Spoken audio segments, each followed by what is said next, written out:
Hello cricket lovers, finally New Zealand మీద కూడా గెలిచాం. ఛాంపియన్స్ ట్రోఫీలో 3-3 మ్యాచెస్ విన్ అయ్యాం. నెక్స్ట్ ఆస్ట్రేలియాతో ఆడడానికి రెడీగా ఉండాలి. ఈ రోజు మన టాప్ ఆర్డర్ ఫెయిల్ అవడానికి రీజన్ అండ్ మన వాళ్ళు బౌలింగ్ లో సక్సెస్ అవడానికి రీజన్, ఇవన్నీ వీడియోలో చూద్దాం. వీడియో స్టార్ట్ చేసే ముందు ఒక చిన్న రిక్వెస్ట్, నేను ఈ వీడియో చాలా కష్టపడి చేశా. నా కష్టం మొత్తం మర్చిపోయేలా సబ్స్క్రైబ్ చేసుకోండి. అలాగే వీడియో నచ్చితే లైక్ చేయండి, మీ ఫ్రెండ్స్ కి షేర్ చేయండి. లేట్ చేయకుండా వీడియోలోకి వెళ్దాం. లాస్ట్ 2 మ్యాచెస్ లో కూడా మన వాళ్ళకి ఫస్ట్ బ్యాటింగ్ ఆడే ఛాన్స్ రాలేదు, బట్ ఈ రోజు ఛాన్స్ వచ్చింది. బ్యాటింగ్ లో మన వాళ్ళు ఎప్పటిలాగా కుమ్మేస్తారనుకుంటే ఫటాఫట్ వికెట్స్ పడ్డాయి. అఫ్ కోర్స్ మనందరికీ తెలుసు మన వాళ్ళు హెన్రీ బౌలింగ్ ఆడడానికి ఎప్పటి నుంచో ఇబ్బంది పడుతున్నారు. 2019 వరల్డ్ కప్ లో చూసాం, రీసెంట్ గా జరిగిన టెస్ట్ మ్యాచ్ లో కూడా చూసాం. మన వాళ్ళు ఎవరైనా బాల్ బాగా స్వింగ్ చేస్తే వాళ్ళ బౌలింగ్ ఆడడానికి స్ట్రగుల్ అవుతారు. ఫస్ట్ 3 వికెట్స్ పడినా సరే తర్వాత వచ్చిన అక్షర్ అండ్ శ్రేయస్ అయ్యర్ నిలకడగా బ్యాటింగ్ చేసి ఒక మంచి పాత్ సెట్ చేశారు. ఎక్కడా కూడా ర్యాష్ షాట్స్ ఆడకుండా జాగ్రత్తగా ఆడారు. ఈ మ్యాచ్ లో శ్రేయస్ అయ్యర్ ఒక క్రూషియల్ ఇన్నింగ్స్ ఆడాడు. తర్వాత వచ్చిన కేఎల్ రాహుల్ అంతగా ఇంప్రెస్ చేయలేదు, బట్ హార్దిక్ మాత్రం కొంత ఇంపార్టెంట్ రన్స్ స్కోర్ చేశాడు. ఈ రోజు మన బ్యాటింగ్ మొత్తాన్ని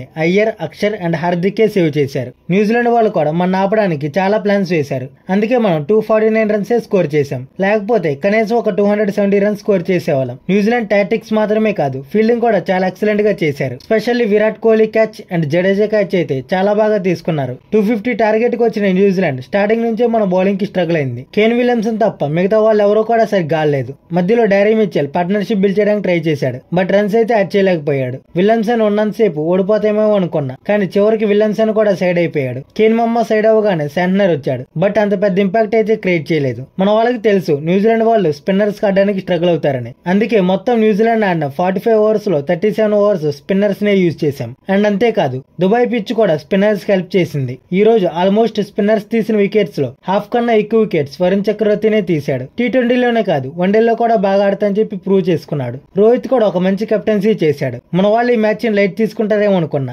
బట్ సీరియస్ గా ఆడారు. ఈ మ్యాచ్ ని సీరియస్ గా తీసుకున్నారు కాబట్టి బౌలింగ్ యూనిట్ మొత్తం స్పిన్నర్స్ తో నింపేశారు. న్యూజిలాండ్ వాళ్ళు బౌలింగ్ తో పాటు బ్యాటింగ్ కూడా కొద్దిగా ఆడుంటే మన మీద ఈజీగా గెలిచేవాళ్ళేమో. ఎలాగైతే 44 రన్స్ తో న్యూజిలాండ్ మీద గెలిచాం. ఈ మ్యాచ్ గెలిచినా సరే బ్యాటింగ్ లో మన వాళ్ళు కొన్ని మిస్టేక్స్ అయితే చేశారు. ఓపెనర్స్ ఎర్లీగా అవుట్ అవటం, న్యూజిలాండ్ ఫాస్ట్ బౌలర్స్ కి ఎర్లీగానే కాదు మ్యాచ్ మొత్తం స్ట్రగుల్ అవటం, స్లో బాల్స్ ఆడడానికి ఇబ్బంది పడటం, ఇలా చిన్న చిన్న మిస్టేక్స్ అయితే ఉన్నాయి. ఈ మ్యాచ్ లో మన వాళ్ళు చేసిన కొన్ని మంచి పనులు కూడా ఉన్నాయి. స్పిన్నర్స్ తోనే మొత్తం ఓవర్స్ బౌలింగ్ వేయించడం, క్వాలిఫై అయినా సరే మ్యాచ్ లైట్ తీసుకోకుండా ఉండడం, ఇలా ప్లస్ పాయింట్స్ ఉన్నాయి, మైనస్ కూడా ఉన్నాయి. నెక్స్ట్ ఆస్ట్రేలియాతో ఆడడానికి మన వాళ్ళు ఎగ్జైట్ అవుతున్నాం అని చెప్పి రోహిత్ మెన్షన్ చేశాడు. అండ్ వాళ్ళ కోసం ప్లాన్స్ కూడా ప్రిపేర్ చేస్తామని అన్నాడు. ఈ మ్యాచ్ లో చేసిన తప్పుని తెలుసుకొని నెక్స్ట్ మ్యాచ్ లో రిపీట్ చేయమని అన్నాడు. బట్ అందరికీ తెలుసు ఆస్ట్రేలియాని సెమీఫైనల్ ఓడించడం అంటే చాలా కష్టం. సో ఇంకా 2 డేస్ మాత్రమే ఉంది. మళ్ళీ మార్చ్ 4th ఆడాలి. మనం చూడాలి ఈ 2 డేస్ లో ఏం ప్లాన్స్ వేస్తారు, ఎలా డీల్ చేస్తారని చెప్పి. రోహిత్ మీద అయితే నాకు కొద్దిగా నమ్మకం ఉంది. మన వాళ్ళు కూడా మంచిగా పర్ఫార్మ్ చేస్తే ఆస్ట్రేలియా మీద ఈజీగా గెలవచ్చు. ఈ రోజు మన వాళ్ళు గేమ్ చూసాక మీకు అనిపించిందో కామెంట్ చేయండి.